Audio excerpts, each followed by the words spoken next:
오늘 전할 말씀은 무화과 나무 잎 옷과 가죽 옷에 대해서 은혜를 나누고자 합니다.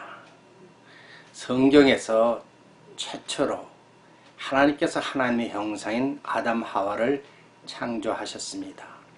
그리고 그들에게 에덴 동산 중앙에 있는 선악과 나무를 따먹지 말라. 이것이 최초의 아담 하와에 대한 명령이었습니다. 그러나 그들은 사단의 속임수에 의해서 결국 선악과를 따먹고 말았습니다.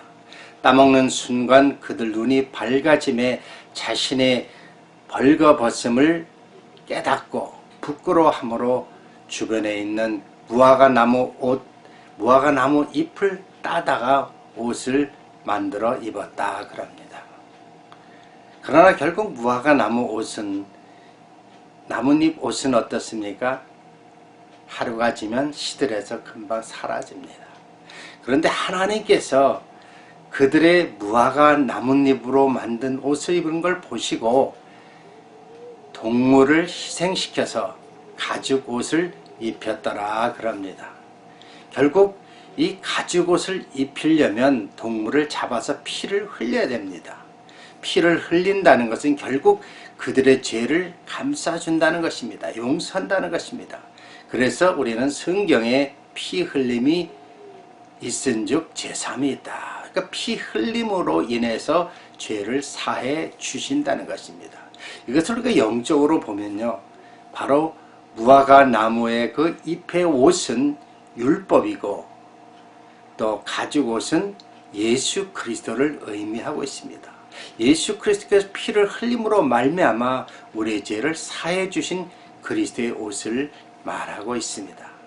이것을 영적으로 말하면 또 다른 의미로 속옷과 겉옷이라는 얘기를 합니다. 속옷은 그냥 자기 몸만 감싸주지요. 그래서 자기만 드러내는 것입니다. 그래서 자신의 의의 옷, 정욕의 옷, 바로 더러워진 옷을 의미하고 있습니다.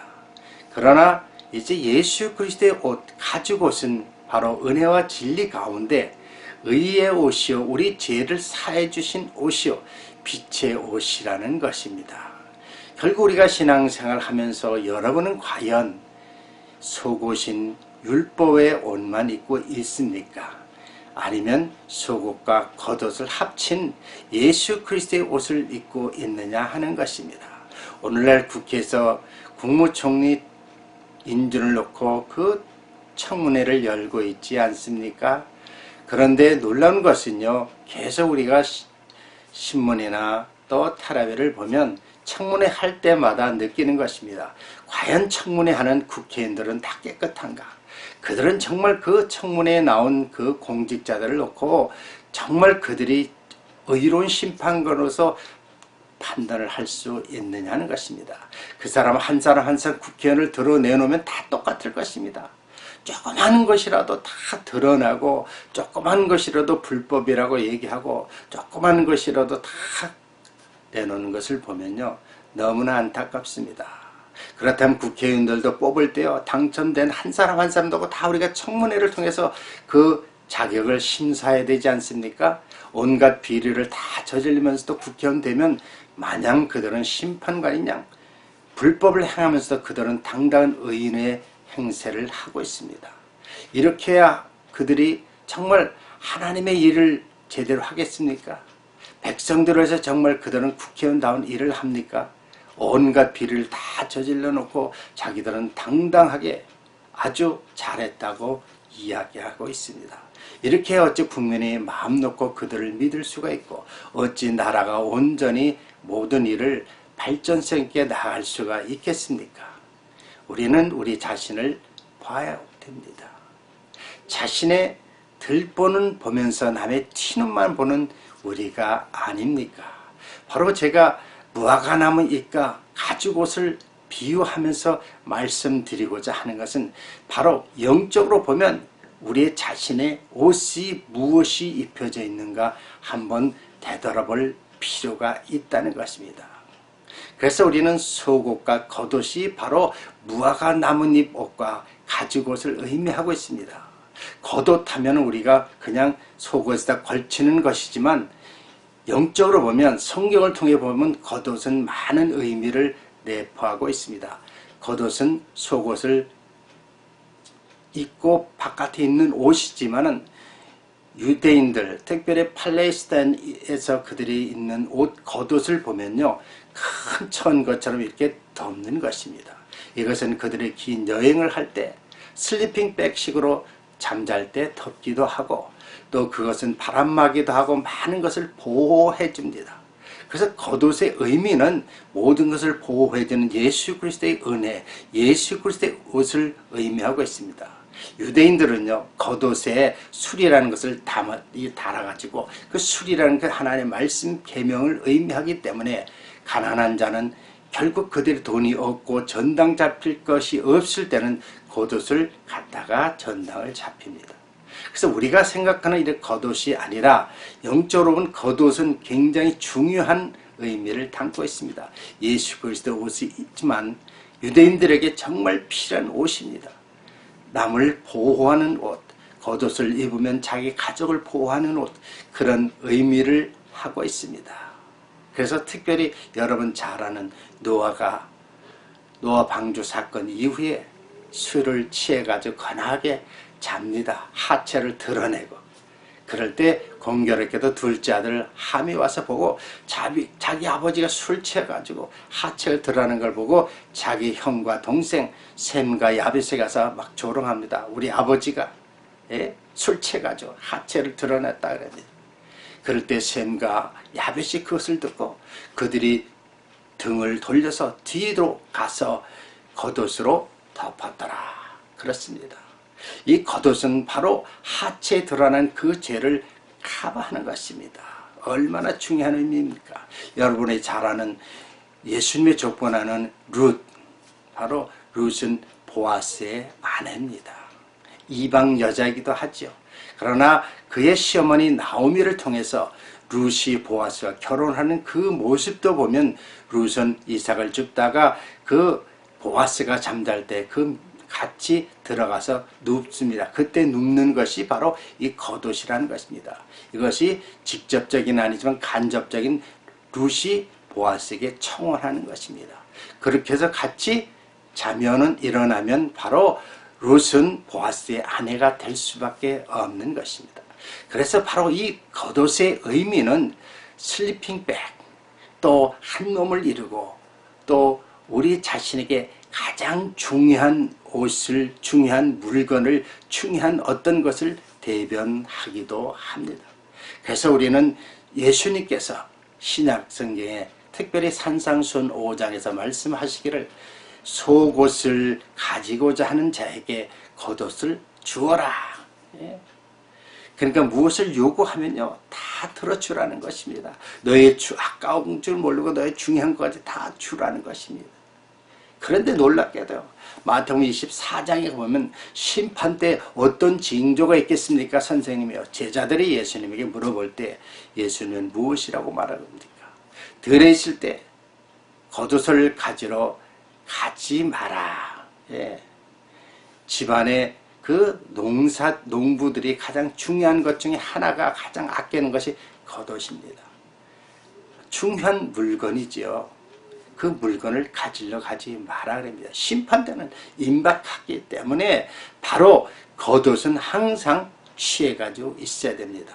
이것은 영적으로 보면요, 의의 옷이요, 예수 그리스도의 옷이요, 하나님의 전신갑주의 옷을 의미하고 있습니다. 그래서 여러분 잘 아시지 않습니까? 롯의 처가 소돔 고모라 심판 때 뒤를 돌아보지 마라 했을 때 그는 뒤로 돌아봤습니다. 왜 돌아봤습니까? 그 소돔 고모라의 땅에는 중요한 물건을 놓고 그냥 와서 급히 도망가니까 그것이 안타까워서 돌아보는 순간 소금 기둥으로 변했습니다. 그래서 예수님께서 이것도 특별히 그래서 너희들은 마지막 때에 롯의 처를 생각하라. 마지막 때 우리는 정말 어떤 중요한 물건, 중요한 것에 연연하지 말고 예수 그리스도의 옷으로 입고 하나님의 전신갑주 옷을 입고 심판날 우리 주님을 맞이할 준비를 하셔야 된다는 것입니다. 그래서 우리는 로마서 13장에는 겉옷을 빛의 갑옷, 그리스도의 옷 이렇게 표현하기도 하고요. 속옷은 바로 우리 자신의 옷, 더러운 옷, 어둠의 옷, 정욕의 옷 이렇게 표현합니다. 계시록 3장 7절에도 겉옷은 흰옷이요 세마포옷을 의미합니다. 그런 사람들은 다 생명록에 기록되어서 천국에 간다. 그러나 속옷은 더럽혀진 옷이요 행위록에 의해서 우리는 심판을 받고 결국 영원한 지옥에 떨어진다는 것입니다. 그래서 우리는 심판대가 가까울수록, 예수님이 재림 때가 가까울수록 우리는 겉옷을 준비해야 됩니다.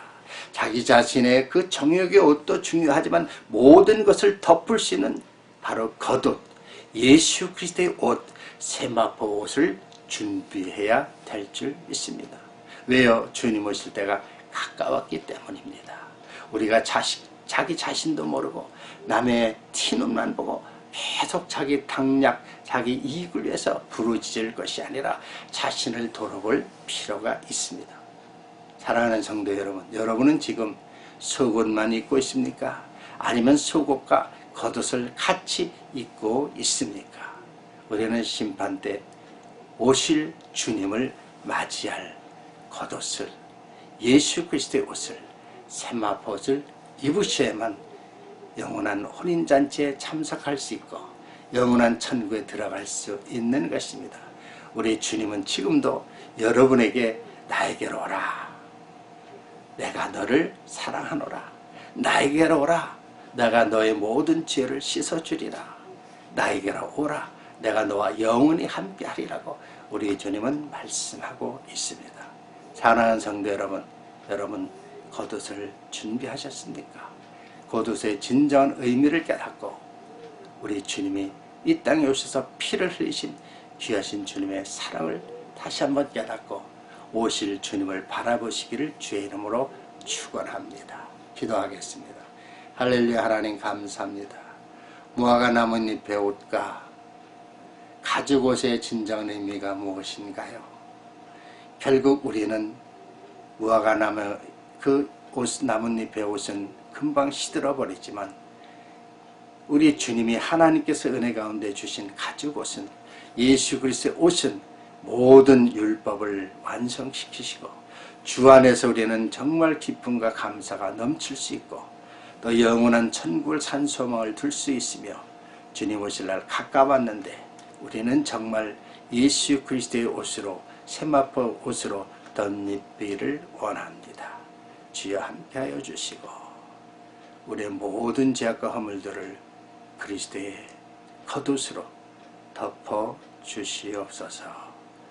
살아계신 예수 그리스도 이름으로 감사하며 기도드려옵나이다. 아멘. 여러분 어떻습니까? 여러분은 지금 무화과 나뭇잎의 옷을 입고 있습니까? 아니면 가죽옷인 예수 그리스도의 옷을 입고 있습니까? 좋아했다면 좋아요를 눌러주시고요. 댓글을 통해서 계속 영적으로 교제하기를 원합니다. 여러분 반드시 그리스도의 오신 가죽옷을 입고 영원한 천국에서 항상 또 만날 수 있는 그날이 되기를 주의 이름으로 축원합니다. 오늘도 주 안에서 승리하십시오. 할렐루야. 감사합니다.